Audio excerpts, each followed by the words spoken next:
Good morning students. मैं आपको trigonometric ratio निकालने का बहुत बेस्ट तरीका आपको बता रहा हूँ कि आपको याद नहीं करना पड़ेगा और आसानी से बन जाएगा। तो पहला देखिए साइन थीटा, इसे हम फिंगर से पूरी वैल्यू निकाल लेंगे। तो देखिए ये फिंगर है, ठीक है, ये हो गया 0, ये हो गया 30, ये हो गया 45, ये 60, ये 90 डिग्री।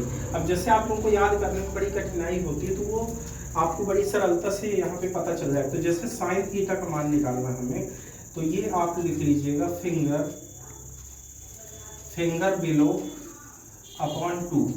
ये एक तरीका होता है जिसमें आप उंगलियों के सहारे पूरी वैल्यू निकाल सकते हैं। जैसे मुझे साइन 0 का मान चाहिए, तो साइन 0 के नीचे कोई उंगली नहीं है, तो इसका मतलब ये हो गया कि 0 है, तो 0/2, तो दैट मीन 0/2 तो 0। तो साइन 0 का मान क्या आ गया बेटा? 0। अब जैसे मुझे साइन 30 का मान चाहिए, तो साइन 30 का मान साइन 30 में देखिएगा इस उंगली के नीचे कितनी उंगली है? एक उंगली है, तो साइन 30 ये √1/2, तो इसका मतलब 1/2, तो ये आ गया 1/2। अब जैसे मुझे साइन 45 का मान चाहिए, 45 के नीचे कितनी उंगली है? दो उंगली है, तो इसका मतलब साइन 45, तो 45 में क्या हो जाएगा? ये √2/2, तो √2 लिखा रहेगा, 2 को हम √2 गुणे √2 लिख सकते हैं, ये कट जाएगा 1/√2।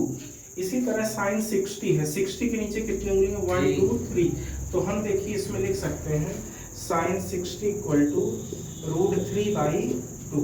अब देखो 90 की वैल्यू निकालनी, तो 90 के नीचे कितनी उंगली? 1 2 3 4, तो साइन 90 ये हो जाएगा √4/2, तो इसका मतलब ये है 2/2 1। तो ये आ गया वैल्यू, 90 की वैल्यू कितनी हो गई? 1। इस तरह से आप 0 30 45 60 90 का मान निकाल सकते हैं। तो ये हो गया 1/√2, ये √3/2 और ये हो गया 1। इसी तरह स्टूडेंट्स आप क्या कर सकते हैं? कॉस की भी वैल्यू निकाल सकते हैं। कॉस की वैल्यू के लिए क्या करना पड़ेगा? फिंगर एबव कर देना है, फिंगर एबव/2। तो फिंगर एबव/2 में देखिए क्या होगा? 0 30 45 60 90।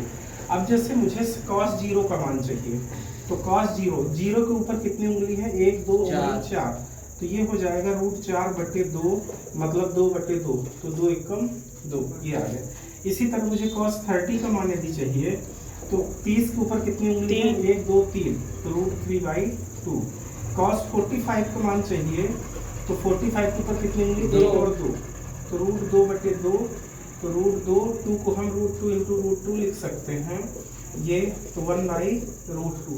इसी तरह cos 60 के ऊपर कितनी उंगली? 1, तो 1/2, तो ये 1/2।